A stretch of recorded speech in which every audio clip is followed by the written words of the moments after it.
7.9 HD2 and OneCaribbeanRadio.com. I am Bobby Vera. We are meeting the Caribbean. We've got some special guests in studio at this time, Mr. Raffle Trotman and Mr. Kemraj Ramjatan, both of the Alliance for Change in Guyana. We've got some interesting things we want to chat with them about, and I know my brother, and I'm sure they will be happy to know that Dennis Cabral will be joining me in some of the questioning as well, since he may have some thoughts on the way he sees things as a journalist.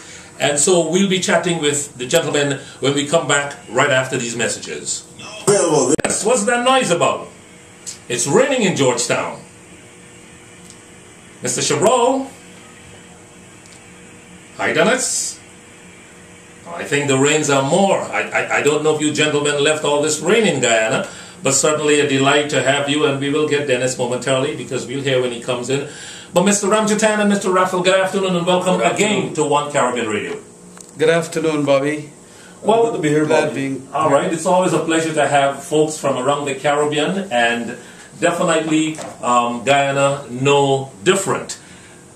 We are talking about elections in Guyana. We're talking about politics. We are talking about manifestos. We're talking about different things and objectives. And here I'm watching a brochure that was designed, very beautiful indeed. I must compliment you guys. I think I've lost Dennis there again, and he's going to be back. But I see here it's talking about healing and reconciliation, liberal democracy and good governance, industrialization and jobs, fair taxes, safe and secure society, functional multi-ethnic society, moral rebuilding, and education for a better future.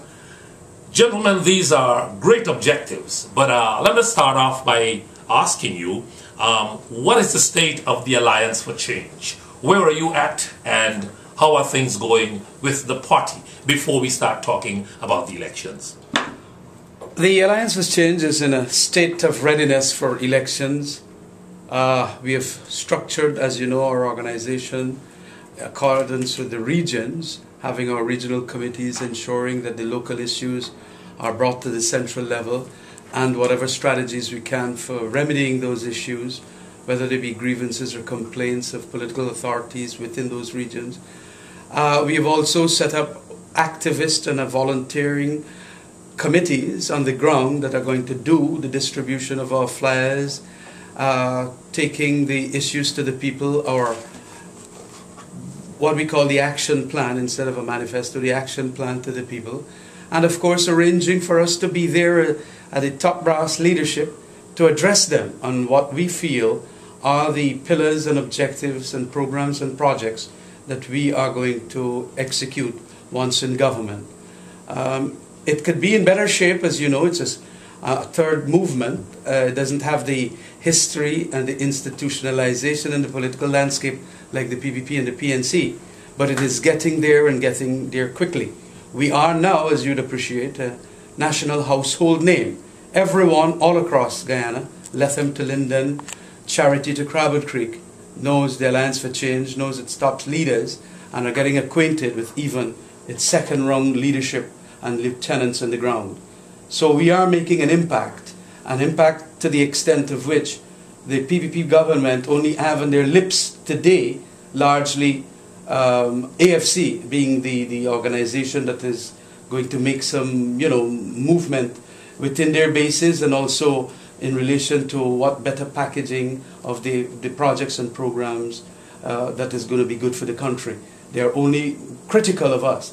In the last national debate, budget debate, the AFC came in for some tremendous licks from the government because of the way we carried ourselves in relation to their corruption, bringing that out, the pensioners, the phantom in the padded list of the pensioners, the corruption at all levels, and of course, quoting from even the former Auditor General, who has written a book now about the corruption levels in Guyana. They couldn't take it. They started heckling to the extent that Parliament had to be temporarily suspended by the Speaker.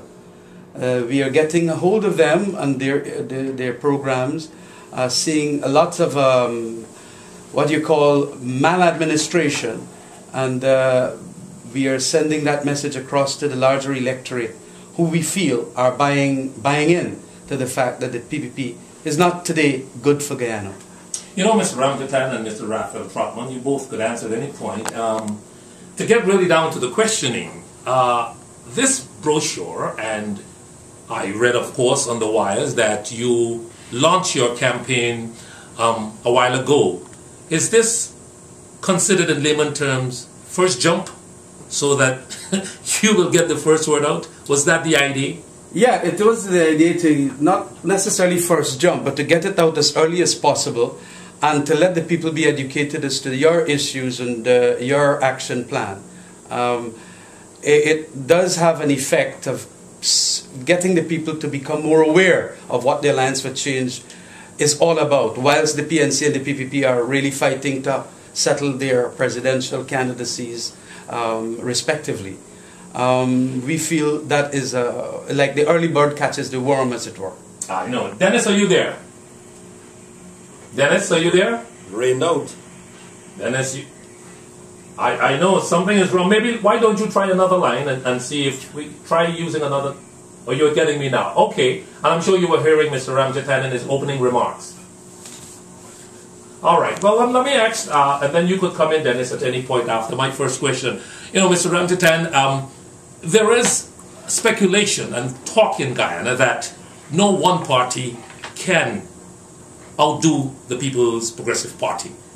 For anybody to go and remove the incumbent government out of office, it has to be done on a collaborative basis, meaning that, of course, parties will have to team up.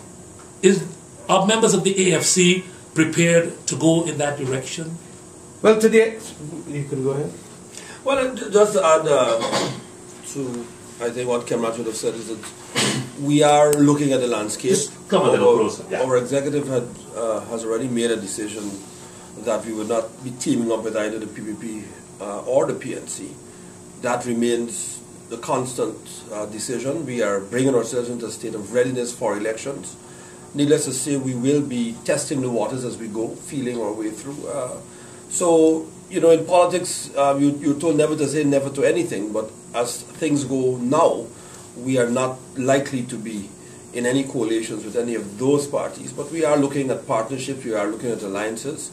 Sheila Holder, our Prime Ministerial candidate, who is unfortunately not here, heads a committee that is exploring alliances. We're looking at civil society partners, we're looking at other political parties, leading personalities in our society. So we've heard the talk. There are some valid arguments for and against coalitions in Guyana and the extent to which they will go. But we believe that right now our primary objective has to be to strengthen the AFC. And when we do so, we will then take the temperature, as it were, of the party relative to where we are and where we need to be. And I believe at that stage we will be making some more decisions. But right now, coalition with the PPP and or PNC, that's certainly not on the ticket right now. But there are possibilities that if it comes to that, would you consider, if it means, because the objective here is to remove the incumbent, and if there's an objective to remove the incumbent government, if it comes to a situation where you are forced, even though you may have other components of civil and other society as part of your compilation, if it comes to a case where in order to get the incumbent out, which is, I'm sure, the desire of the AFC, would you be willing to look at that consideration down the road? Our main objective is to bring better governance to Guyana. We're not in the business of removing and holding out, removing one party from government and preventing another from getting anywhere near government. And so what I can say, Bobby, right now is that we are prepared to do what is in the best national interest. And so just simply ganging up to remove and replacing is not necessarily the best thing for Guyana, unless, of course, you have a program that we can all unite on. So 10 people can get together to beat one bully in a schoolyard, but haven't beaten him. What is the plan thereafter? So I think it is more important to have an agreed program that could lead to that, rather than to start off by saying we want to get together to beat the PPP or to remove them from office. Ultimately, yes, we'd like to see the PPP removed, but we're more concerned with the day after and what we put in place, having removed them rather than just saying that we remove them. So I believe that it's too far out to make those certain statements and decisions right now. I totally concur, Raphael, on that score. Dennis, are you there? Yes, I am. I want to ask both gentlemen what do they consider to be the key ingredients in a political climate that can result in the creation of a joint program that will move the country forward? They heard your message. Yes, go ahead. The implementation of largely what we have in our action plan.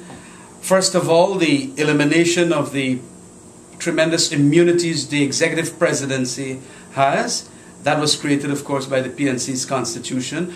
PPP used to talk prior to 1992 that they're going to eliminate all of those. They have found useful enjoyment in that entrenched provision, and so they haven't deleted it. I feel, and the Alliance for Change feels, that going back also to a situation where there is more representativeness in our parliament through more direct elections of the parliamentarians is the way to go. The other aspect has to deal with equality of opportunities as a platform program, and of course the rule of law in all its aspects being more or less not being given on paper, because it might not even work the paper it's written on.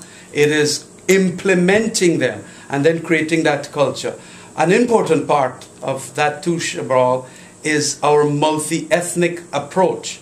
I've indicated what this all means, and whenever we're going to have any major cabinet decisions or big project or program, governmental, we need to have ethnic audits done to see how it is going to affect Afro-Guyanese and Indo-Guyanese and Amerindian Guyanese. I love to talk about Guyanese, but in our context, being multi-ethnic, it is important that we see whenever any major, like if you wanted to do away with 23 ministries and come back to 13 ministries, how would that affect and which ethnicities that will affect? So the multi-ethnic approach to almost everything is vital, and those are some of the pillars I feel that can take us forward. You know, Mr. Ramjotan, there, and you talked about parliamentary democracy, and you spoke about that at the bottom of your preamble. Now let me start with that. You alluded to the fact that government members would heckle the opposition and they would kind of restrict. And we've seen cases where bills were passed without even considering the opposition's thoughts and their viewpoints. But why did you remain in Parliament and contributed to the participation of that forum if you disagreed with what was happening? I disagree with the behavior of the government parliamentarians. It is like behaving badly in a court of law, and the opposing lawyer has no duty to just walk out of court. You have to be in court to fight them. So although they will misbehave as opponents to you, you simply have to hold your own in the institution, because where do you go? You go to the streets. What will you do in the streets? It is important to understand that the premier institution of the land is the Parliament. And in Parliament, there are going to be misbehaviors on the part of government benches. Sometimes they feel that we are the ones misbehaving. But you do not then exclude yourself from that forum. Because but then you had the issue of opposition bills not being brought to the fore. Yes. And what happened in that case when opposition members of Parliament were not even given a hear, or their bills were not brought to the fold for discussion? You then carry it to the public and tell the public at the next elections, ensure that you do not have that quality of parliamentarian in Parliament by ensuring that you don't vote for the government party that has been misbehaving in Parliament. That's the way out in a democracy. No other way. I want to add to that too, Bobby, and that is a more fundamental feature of our democracy is that the people, some 30,000 people elected the AFC's delegation to Parliament, and we have to take our cue from them. And so, in as much as we were upset, disgruntled, not pleased with what was going on, people still expected us to stay in and fight. We have our personal views, but we have to remember that we are not kings and princes in there, but that we are representatives of the people. So many times when I vented my frustration, only recently people said,